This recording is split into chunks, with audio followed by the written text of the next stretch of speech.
Hola, ¿qué tal? Te habla Jorge García, orgulloso cofundador de Marketing Paradise, y estás escuchando Welcome to Paradise, la serie especial de Paradisers donde hablamos de todo lo que nos gusta, pero con invitados que seguimos y admiramos.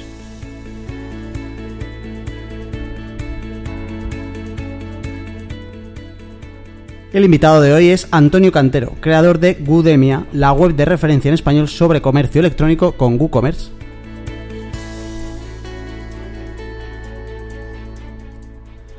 Con él vamos a hablar de WordPress, de sus plugins y de todas las herramientas disponibles para que una tienda online de cualquier tamaño funcione.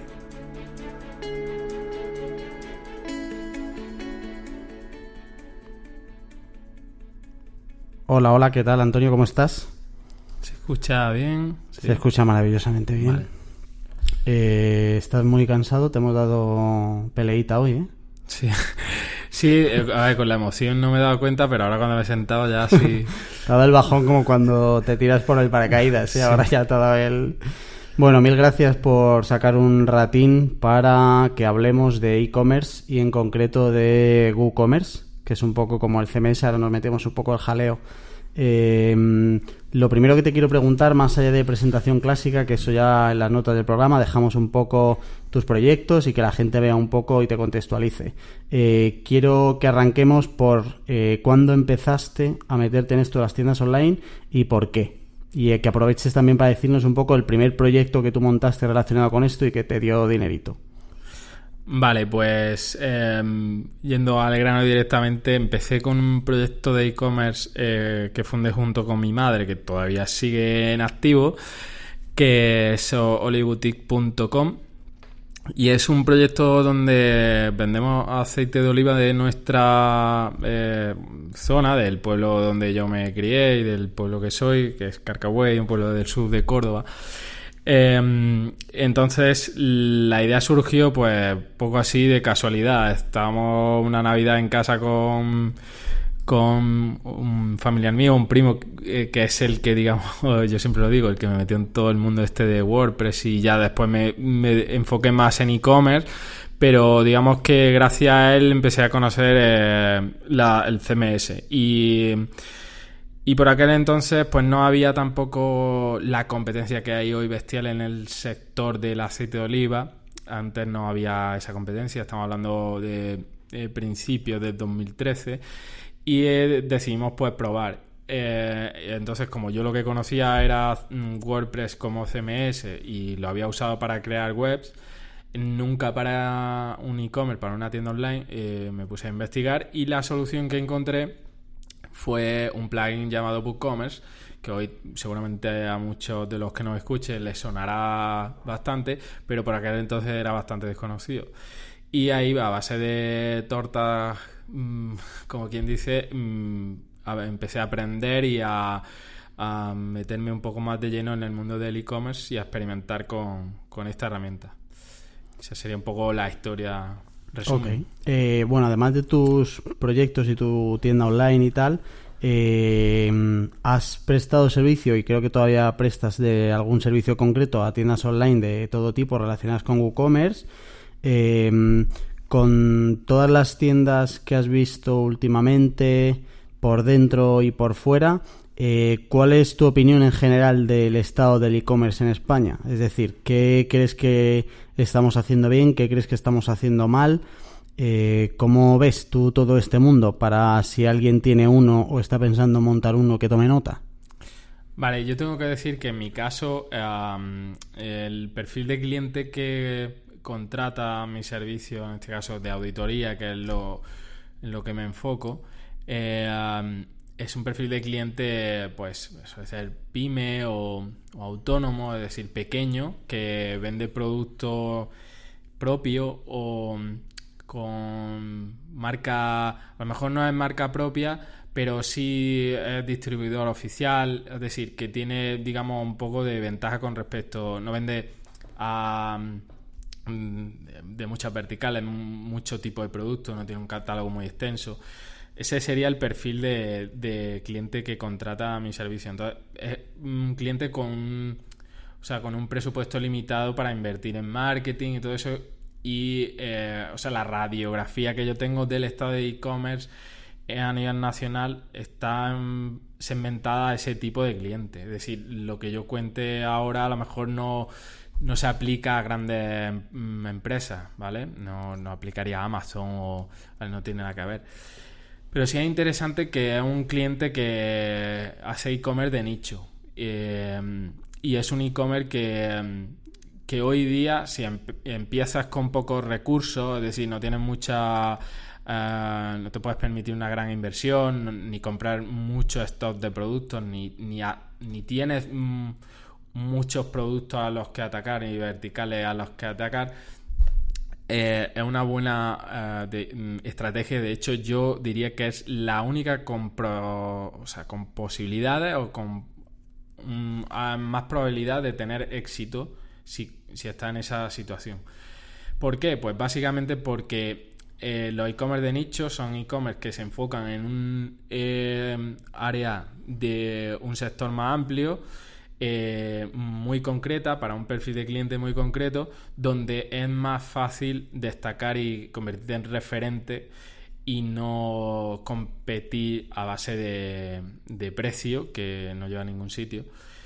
Y digamos, la forma relativamente fácil, digo relativamente porque no es fácil, de conseguir que el e-commerce llegue a ser rentable con un perfil de cliente como el que comentaba antes, es eso, enfocarte en un nicho muy concreto. Y ese es uno de los grandes problemas que yo me encuentro, que hay mucho e-commerce de gente que empieza con toda la ilusión del mundo, pero que tienen un catálogo muy disperso, no sabes bien a qué público está dirigido, venden de todo y de nada, no son expertos en ningún tipo de producto. Entonces por ahí empiezan mal, y ya por mucho que mejores después tengas buenos precios y inviertas en captación, si no te especializas en un producto, en un nicho de mercado concreto, es muy difícil. Tengo una pregunta sobre esto, que es, entiendo bien me parece bien que de cara al cliente, cuando un e-commerce es muy de nicho y está muy verticalizado sobre una temática, entiendo como el valor que le puede dar eso al cliente, en el sentido de que, pues, si yo quiero una bicicleta, me da más confianza o más seguridad más confianza el comprar a una tienda especializada en bicicletas, pero luego eso, ¿cómo de rentable es un negocio más allá de un autoempleo? Es decir, que en los clientes estos que comentas tú, con presupuestos limitados, etcétera, que al final luego la realidad es que en España el 90-95% de empresas que tenemos son pymes, o sea que tienen que estar ahí metidos, o sea, lo normal es eso y no un PC componentes en España. Por tu experiencia, ¿cuánta gente vive de eso? ¿Cuántas nóminas paga ese tipo de clientes más allá de la suya? A ver, el perfil de cliente que me contrata suele ser en su mayoría eso, o pyme con 2-3 empleados o autónomo, porque además en la fase o etapa en la que me contratan es una fase, digamos, un poco temprana, no una fase madura en la que ya tengan pues un equipo y que genere un volumen de ventas como para mantener el salario de el sueldo de varios empleados. Yo no digamos, trabajo en esa fase del cliente, o no hasta a día de hoy no he llegado a trabajar con ese tipo de clientes, pero también tengo que reconocer que, bien sea por la baja barrera de entrada que tiene WooCommerce o por el público al que se ha dirigido o el marketing que se ha hecho de WooCommerce en mi inicio, la gente o los e-commerce que ya son más maduros en algunos, no digo en la mayoría de casos, pero en muchos casos ya a lo mejor saltan a otras plataformas. Sobre todo PrestaShop, cuando ya quieren cosas más avanzadas. No quiere decir que con WooCommerce no se pueda. Prácticamente con WooCommerce ya se puede hacer de todo lo que puedas conseguir una plataforma pura y dura de e-commerce como PrestaShop. Pero sí es verdad que hay cosas que cuesta más, sobre todo temas de multidioma. Hay soluciones en WooCommerce, pero tienen algunas lagunas. Vale, genial. Me viene genial esto porque era como un poco la siguiente pregunta. Es decir, vamos a contextualizar un poco WooCommerce dentro de las opciones que hay ahora mismo en el mercado de CMS. Lo que dice la literatura o lo que normalmente me suelo encontrar por ahí del discurso de los CMS es que si vas a empezar utilices WooCommerce, Shopify, y a partir de ahí, según tu proyecto crezca, nunca me dejan claro exactamente que crezca en qué, porque puede crecer en catálogo, en facturación o en públicos, pues ya pasas a PrestaShop y luego ya Magento, y fuera de todo eso es algo a medida. ¿Cuál es tu opinión? Es decir, ¿cuándo se te queda corto un WooCommerce? O sea, entiendo que si montaras un proyecto lo usarías WooCommerce para empezar, pero ¿qué escenarios tiene que tener alguien en cuenta para, en vez de WooCommerce, irse a otro? Y dentro de todo esto hay una subpregunta que es ¿por qué PrestaShop? Que al final, sobre todo, es común en Francia, que es de donde son, y en España, pero luego en el resto del mundo, cuando miras datos, no hay mucho. ¿Y qué hace falta para llegar a un Magento para todo esto? A ver, yo tengo que reconocer que Magento no lo controlo para nada. Sé que está reservado para grandes empresas que se pueden permitir un equipo de desarrollo con conocimiento profundo de la herramienta, porque no es fácil implementar y ponerla a punto. O sea, ya no estoy diciendo de hacer cosas más complejas. O sea, que en este caso yo lo descartaría para el perfil de cliente. Siempre lo descarto para el perfil de cliente al que yo me dirijo, porque no está en esa fase, porque no tiene recursos para permitirse eso. No porque sea mala herramienta, ni mucho menos. Es que no tiene sentido recomendarle eso en esa fase. No lo va a asimilar. Entonces, en mi caso, yo estoy especializado en WooCommerce, es la herramienta que conozco. He desarrollado plugins para WooCommerce. Lo conozco a nivel de código, sé cómo funciona, sé la comunidad que hay detrás. O sea, podría decir que todos son maravillas en WooCommerce, pero yo quiero ser honesto, y hay cosas o determinados perfiles a los que probablemente WooCommerce no le encaje. Entonces yo no me cierro ni hablo mal de otras herramientas, sino hablo más bien de otros públicos. Cada una tiene un público. Por ejemplo, a día de hoy, el competidor directo de WooCommerce, desde mi punto de vista, y las estadísticas lo demuestran, hay numerosas web donde podés comprobarlo, Shopify es la solución de e-commerce que más se asemeja a WooCommerce y que más comparte perfil de cliente más parecido. ¿Por qué? Pues básicamente por la barrera técnica. Es el principal hándicap por los que el perfil de cliente que usa WooCommerce, Shopify, elige eso y no otra alternativa.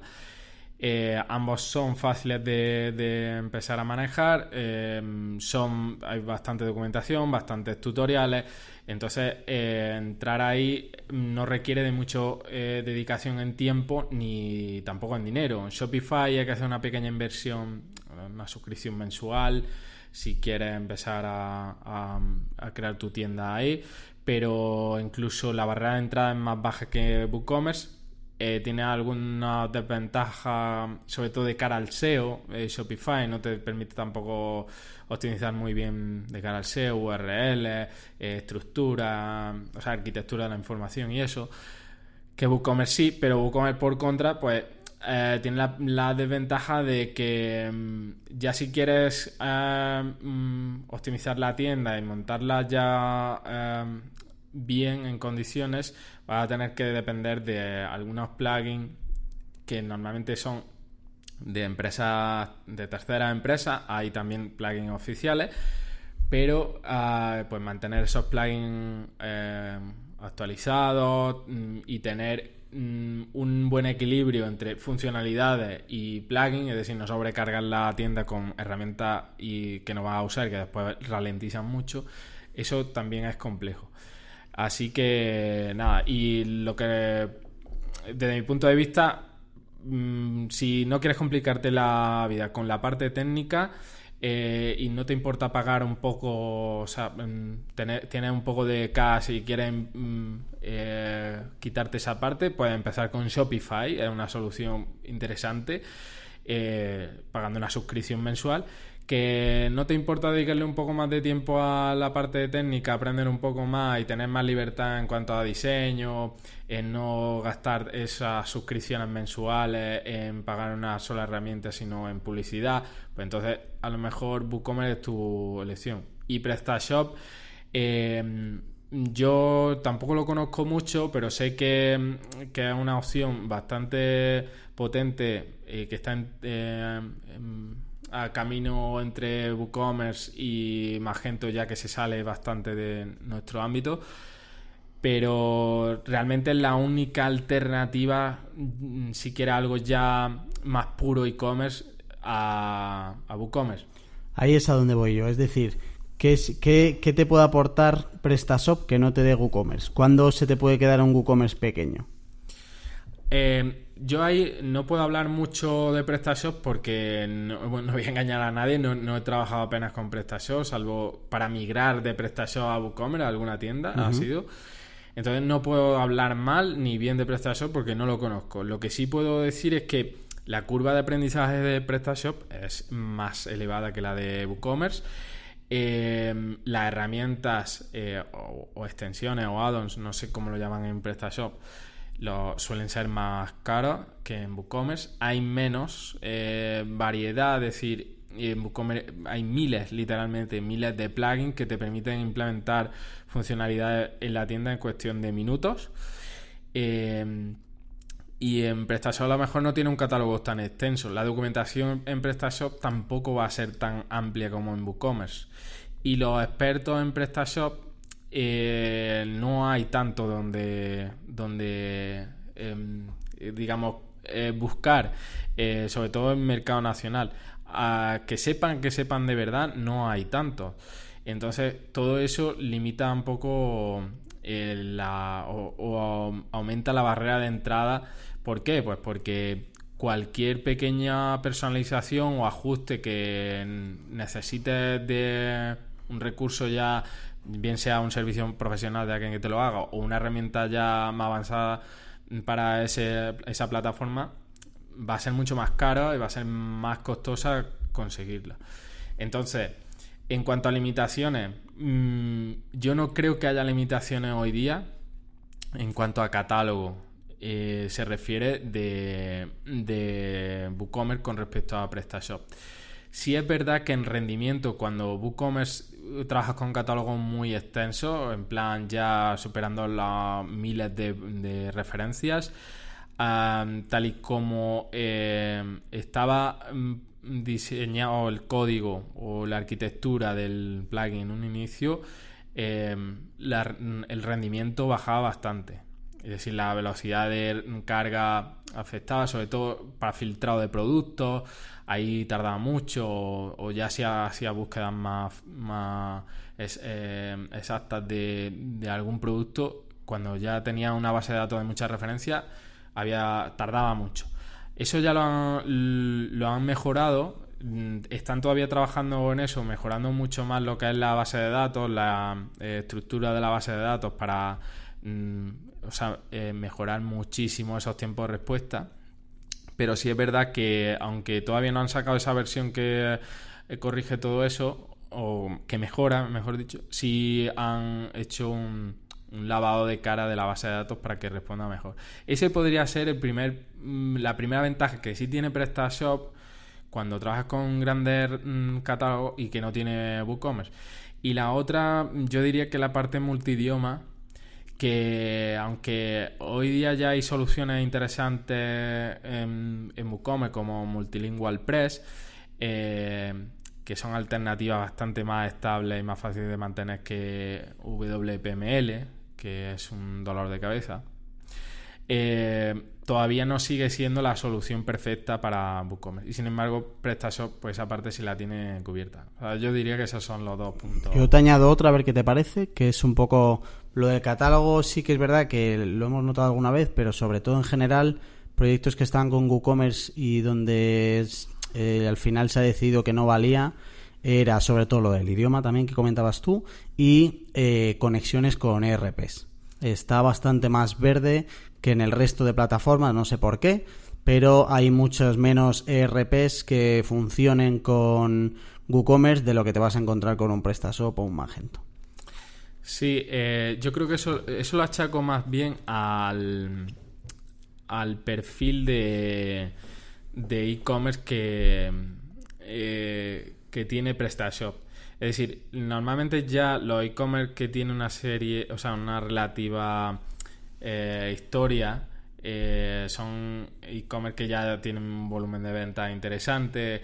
Entonces son e-commerce que seguramente, aunque sean pymes, ya tienen una cierta facturación, se pueden permitir invertir más en herramientas, en integraciones. Y sí, seguramente los ERP han visto que es más fácil venderle el ERP a ese perfil de cliente de PrestaShop que a uno de WooCommerce, porque el de WooCommerce está en una fase como más previa, ¿no? Que a lo mejor todavía no tiene unos niveles de facturación y de ventas como para permitirse integrarlo. Entonces a ellos a lo mejor no le merece la pena dedicar esfuerzos y recursos en crear una integración. Aunque cada vez hay más, pero sí es cierto que no tantos con... Y también, es decir, PrestaShop lleva mucho más tiempo en el mercado que WooCommerce, con lo cual también hay muchos RPs que ya venían integrados, o sea, tenían integración con PrestaShop y todavía no se habían puesto al día con WooCommerce. Vale, si tuviéramos ya elegido nuestro CMS y decimos vamos con WooCommerce, te quería un poco que comentáramos algunas partes clásicas que tiene cada e-commerce para que nos contaras un poco tu experiencia en general de cómo se puede mejorar o qué cosas hay que tener en cuenta para cada parte de nuestro e-commerce y a la vez si tú utilizas alguna herramienta o plugin o algo que nos pueda ayudar si trabajamos con WooCommerce. Por ejemplo, si tienes algo que para ti sea indispensable en la home de un e-commerce. En la home de un e-commerce yo siempre suelo usar la misma estructura, ¿no?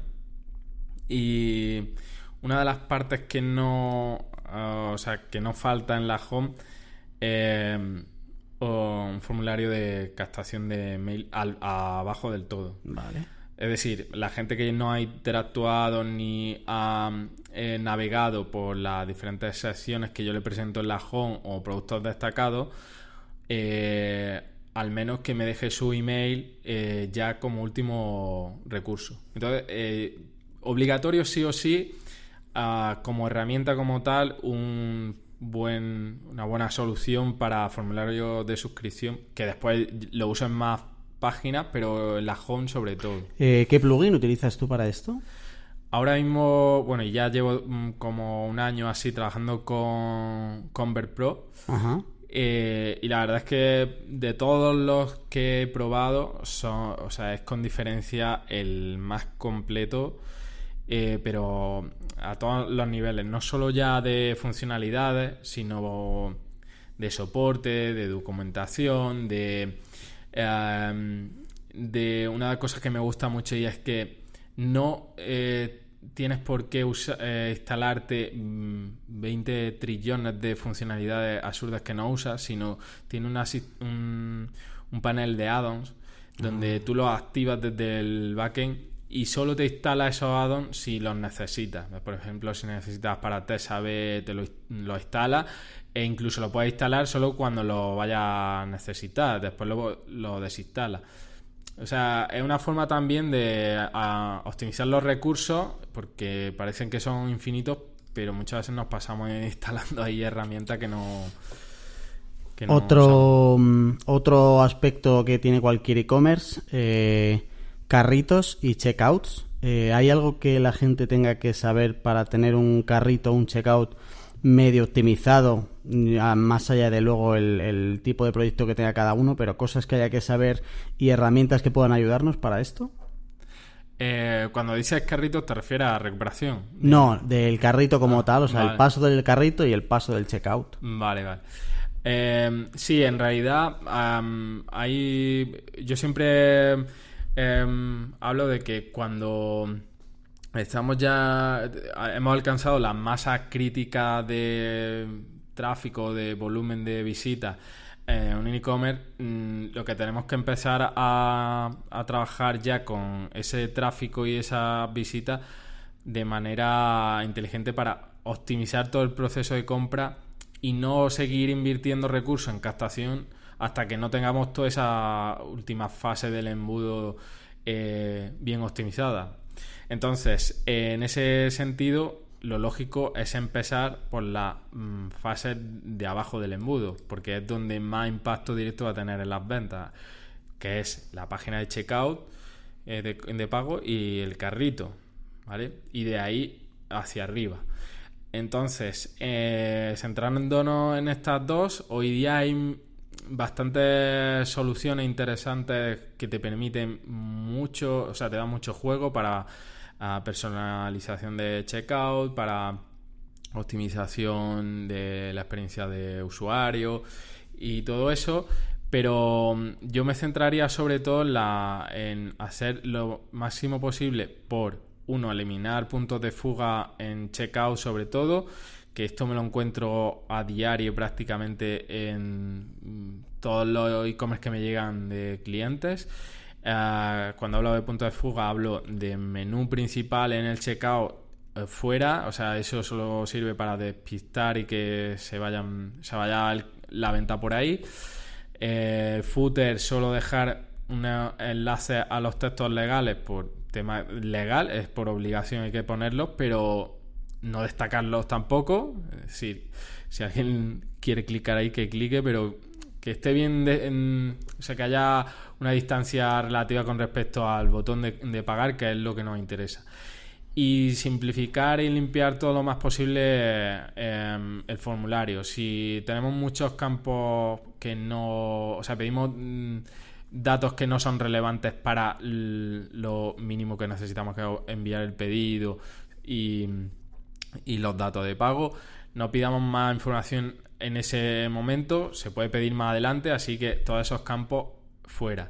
Entonces, se puede optimizar eso de forma súper rápida, no hace falta grandes herramientas ni gran inversión y los resultados se notan. Y después, en el carrito, no hay, o sea, en el carrito hay una fase en la que todavía el cliente puede que, aunque haya visitado la página de carrito, siga, o sea, quiera seguir añadiendo producto, con lo cual ahí sí le tenemos que dar más libertad para que pueda volver hacia atrás. Pero sí se pueden añadir etapas intermedias de upsell o downsell en el proceso de compra y hacer que al final gaste un poco más el cliente. O sea, la idea es siempre no solo intentar que convierta lo más posible, sino que si venía pensando en comprar un iPhone, que se lleve el iPhone y la carcasa y los cristales templados, ¿vale? ¿Puedes nombrar como algún plugin o herramienta que utilices tú para personalizar esto? Pues, por ejemplo, quitar el menú de arriba del checkout. Vale. Lo de quitar el menú se puede conseguir con temas. Hay temas ya que te permiten usar plantilla de página de tipo blank, donde tiene el Canva vacío y tú montas el checkout y sin más. Pero realmente una solución completa que te permita crear páginas de upsell, de downsell y que te permita añadir ofertas de tipo bump, que la comentamos ahora si quieres.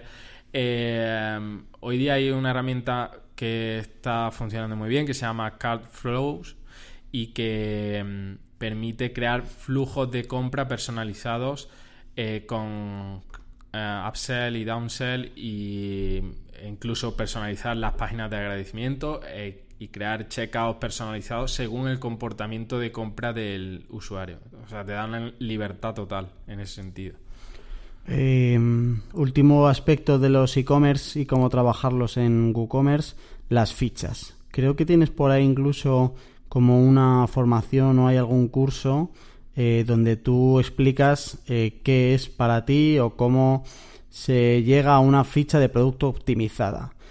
Cuéntanos un poco exactamente qué significa esto de ficha de producto optimizada Y lo mismo, a ver si nos puede decir como alguna herramienta o algo para hacerlo realidad respecto a lo que suele venir estándar.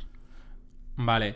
En realidad las fichas de producto, para mí, yo diría que son uno de los grandes olvidados en el e-commerce, sobre todo en la gente que empieza. ¿Por qué? Pues porque mucha gente se obsesiona por tener un catálogo extenso con muchas referencias, pensando que eso le va a ayudar a vender más, el tener más productos, y se olvidan de crear fichas de productos completas, detalladas, que informen y ayuden al cliente, que resuelvan dudas, y eso ayuda infinitamente más que tener un catálogo extenso, ¿no? Entonces, más allá de herramientas, yo lo que suelo recomendar es enfócate en usar la ficha de producto para derribar, digamos, todas las barreras que pueda tener u objeciones que pueda tener el cliente a la hora de comprar tu producto, bien sea por dudas de cómo usarlo o por aplicaciones con las que sacarle partido realmente. Si es un producto ya tecnológico, por ejemplo, que necesitas ya de explicaciones más detalladas, pues incluso acompañarlo de vídeo, que es otra de los grandes olvidados. Entonces, en la ficha de producto, al final empieza todo. O sea, no hay ningún carrito que no pase por ficha de producto antes. Entonces, si la ficha de producto ya lo está haciendo mal, por mucho tráfico que metas en la tienda, hay mucho tráfico cualificado, no va a convertir. Si la ficha de producto, primero, no tienes fotos que sean atractivas, fotos con detalle, con calidad, destacando las virtudes del producto. Si no tienes fotos, sobre todo también muchos productos son de muy visuales, y si la gente no los ve con ejemplos reales de cómo usarlo o de cómo se vería en la realidad en un entorno normal, si solo se los muestra en una caja metido, muchas veces no vale con eso. Hay que invertir en imagen. La gente no puede tocar el producto, no puede olerlo, no puede palparlo. Lo mínimo que tenemos que hacer es invertir en fotografía, en vídeo, si podemos, y en buenas descripciones de producto, pero no limitarnos a lo típico de copy-paste de la descripción del proveedor con un listado de puntos y de características técnicas o aburridas, sino realmente contarlo como si estuviésemos escribiendo un post. Es decir, no puedes hacer eso con 500 productos, pero sí con los top ventas o los que tú sabes que en la competencia son los más vendidos, y empezar por ahí. O sea, más allá de diseños y tal, al final el mensaje que se tiene que llevar la gente es: coge tu top 20, top 30 y deja que un copy pase por ahí y pueda vender el producto con el contenido de las fichas, ¿no? Exacto. Y aparte de eso, también después si trabajas la parte de descripciones de forma optimizada, es decir, dedica un tiempo a redactar una descripción original con un copy que esté bien estructurado, también a la larga te va a repercutir en el SEO. O sea, ¿por qué? Pues porque mucha gente, la mayoría de la gente no trabaja la ficha de producto a ese nivel, y eso es contenido también para la tienda. No te muevas, que te dejamos los canales por los que nos puedes contactar y seguimos hablando con Antonio. ¿Quieres insultarnos? Escríbenos a hola@mkparadise.com y veremos qué original eres. También puedes mandarnos gifs de gatitos por Twitter a la cuenta @mk_paradise o por Instagram @marketingparadise.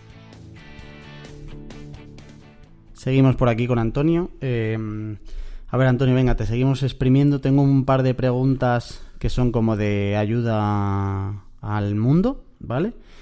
Una es plugins que tú utilices sí o sí en tus clientes o en tus proyectos, tanto de WordPress, pero bueno, sobre todo para WooCommerce. Y si tienes alguna plantilla preferida o fetiche o que te lleves comisión, nos valen todas las opciones para recomendar.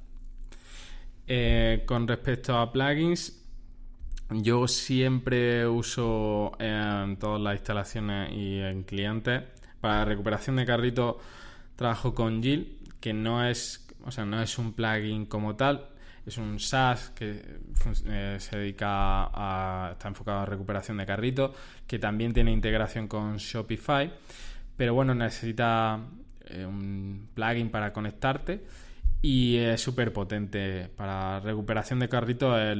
Mi solución preferida. Es de pago, pero tiene hasta 50 carritos al mes, si no recuerdo mal. Es gratis, o sea que puedes empezar a probarlo bien durante un tiempo hasta que ya veas si realmente te merece la pena hacer la inversión. Después, como he comentado antes, Convertflow para formulario de suscripción, para captar leads para la gente que entra por la home, o incluso si tengo tráfico, o sea, si hay posts del blog de la tienda que están posicionados para búsquedas que no son transaccionales, no son de compra, ahí también intento captar el lead para más adelante ir metiéndolo en el embudo de ventas de la tienda con email marketing. Y después Cardflow, que es una herramienta bastante nueva, que lo he comentado antes, para configurar todo el embudo de ventas de la tienda con total libertad y crear flujos de compra según el comportamiento del usuario. Esa está súper bien. Y hay muchas otras herramientas, pero tampoco voy a entrar aquí en detalle. Digamos que esas tres sí o sí van siempre en todas las instalaciones. Y como tema, pues he probado infinitos de todo, buenos, malos, malísimos, temas multipropósito con infinidad de funcionalidades que nadie quería.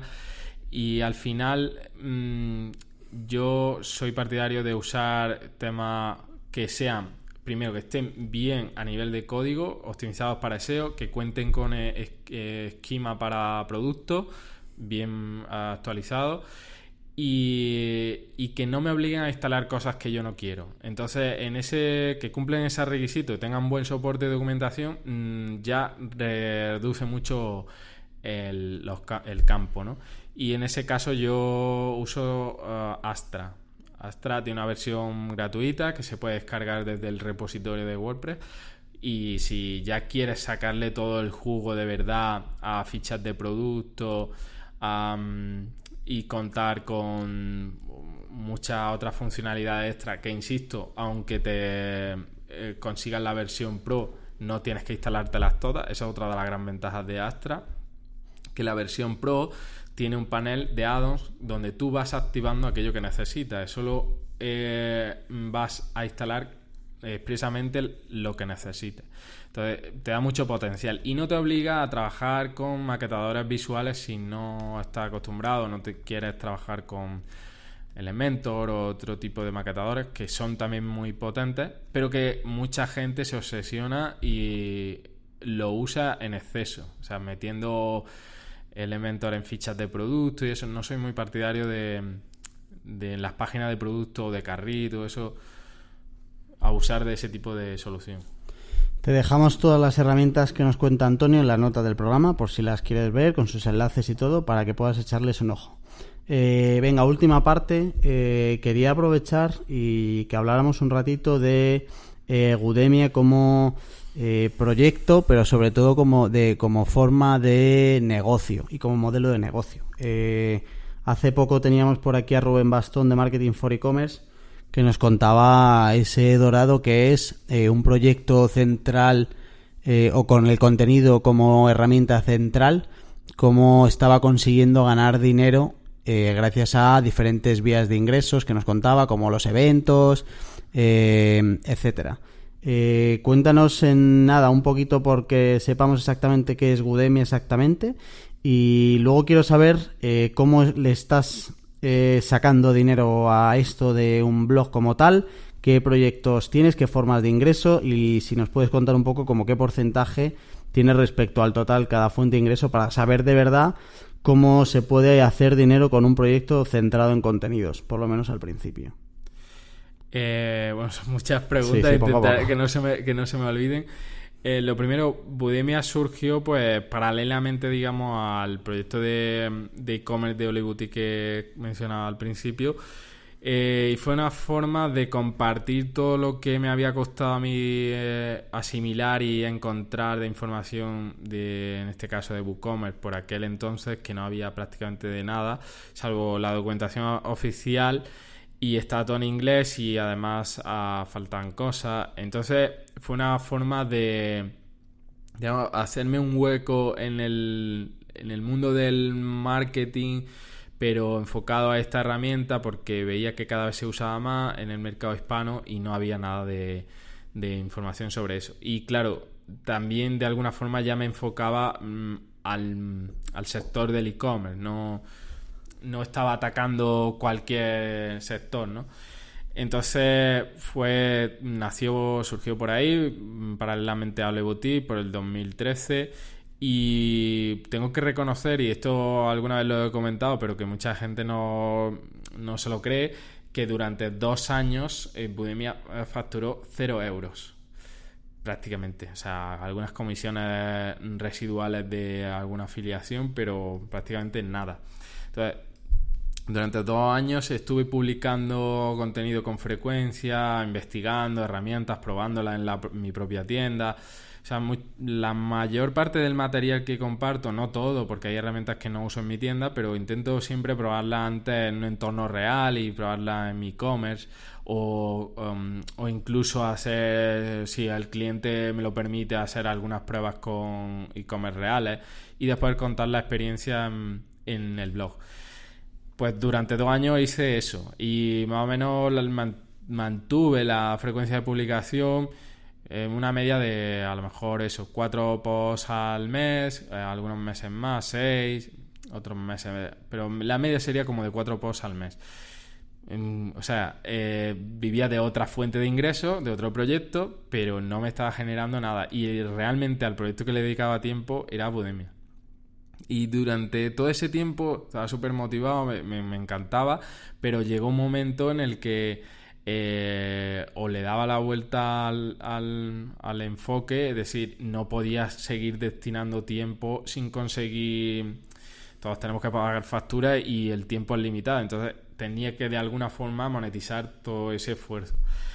Y fue entonces cuando me enfoqué en, por un lado, trabajar más la afiliación. En este caso me empecé con plugins, escribiendo algunas reseñas de plugins y recomendaciones o comparativas de soluciones para WooCommerce, donde había plugin de pago que yo recomendaba con afiliación. Y también empecé con mi primera formación, donde ya hice mi primera venta, digamos, de curso online. Entonces, ya con eso empecé a quitarme un poco el miedo a monetizar, porque muchas veces somos nosotros mismos los que nos frenamos. No debería haberme esperado 2 años, ni mucho menos. Tenía ya tráfico y audiencia suficiente, tenía una lista de correo bastante grande para ser un proyecto tan específico de nicho, y podía haber monetizado mucho antes, pero siempre te frena. Y nada, ya después sí empecé a prestar servicios. Sí, es una cosa que duró un tiempo, la parte de desarrollo de e-commerce, de desarrollo de tienda online. Esa parte ya no descarté, no era lo que me motivaba, y sí me quedé con el servicio de auditoría.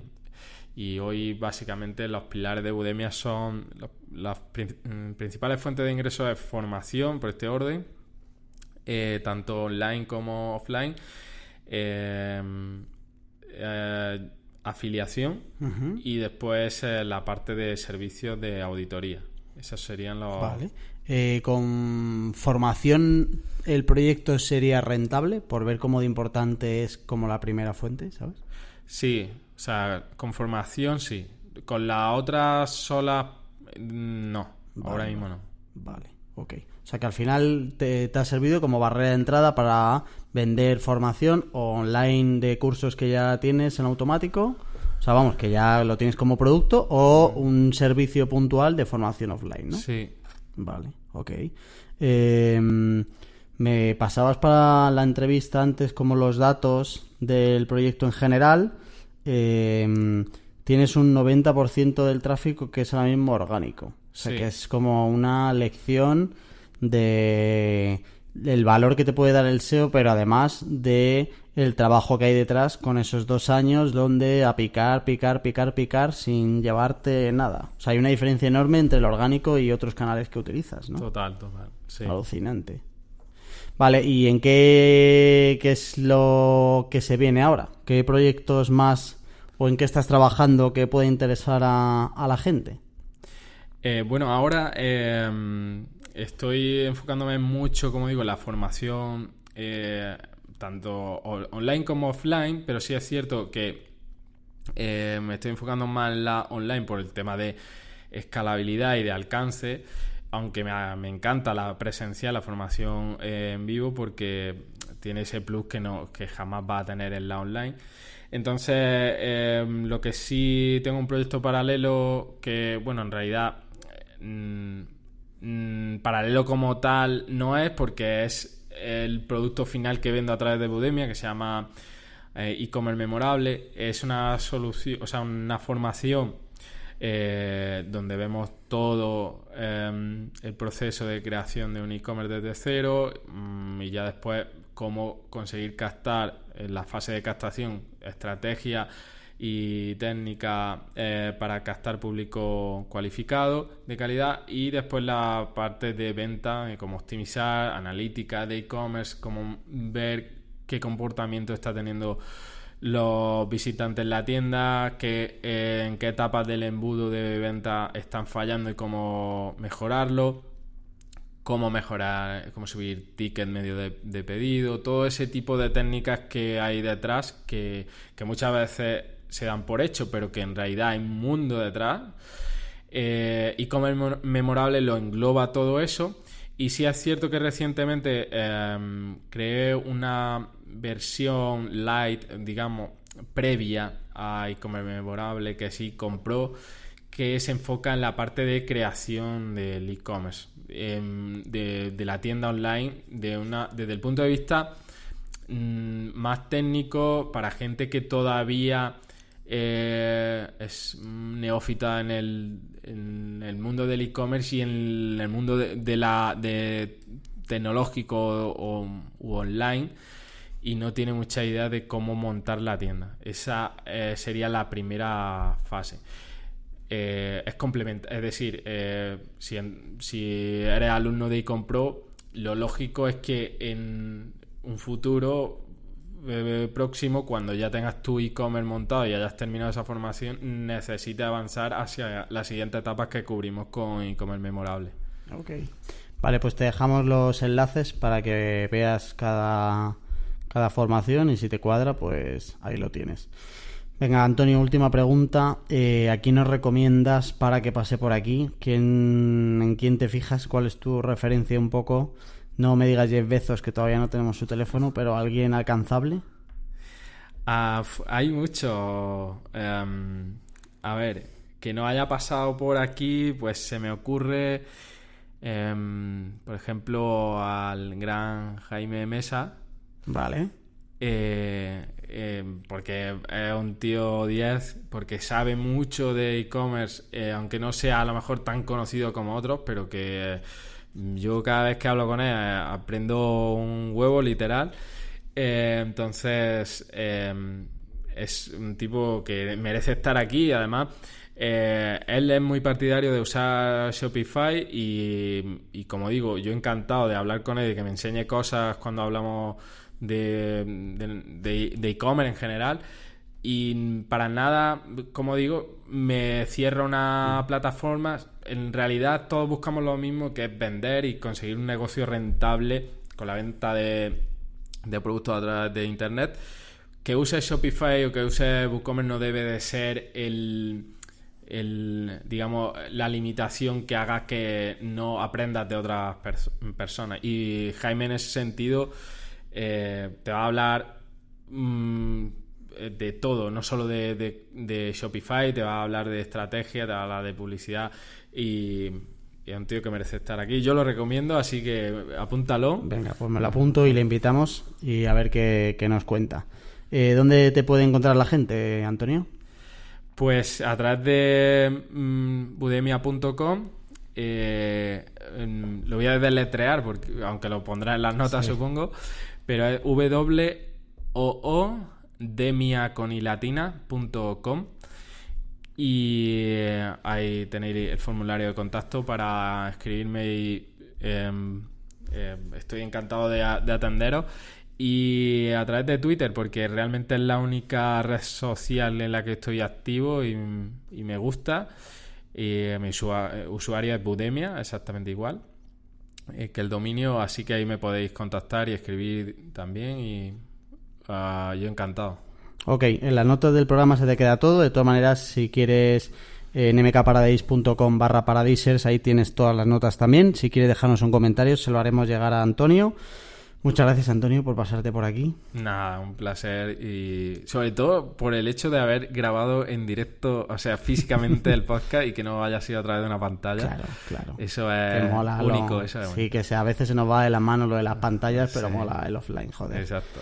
Vale, querido oyente, pues muchas gracias por escucharnos. Ya sabes que si no lo has hecho ya, por favor, suscríbete a Paradisers para poder decir eso de yo ya les conocía antes de que fueran famosos. Hasta la próxima.